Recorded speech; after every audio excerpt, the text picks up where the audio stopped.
بسم الله الرحمن الرحيم.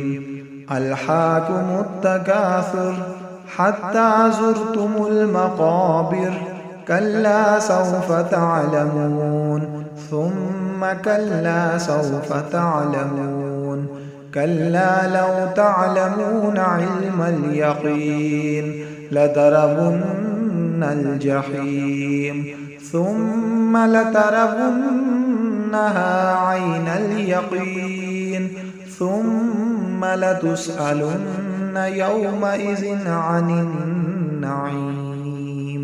ألهاكم التكاثر حتى زرتم المقابر، كلا سوف تعلمون ثم كلا سوف تعلمون، كلا لو تعلمون علم اليقين لترون الجحيم ثم لترونها عين اليقين ثم لتسألن يومئذ عن النعيم.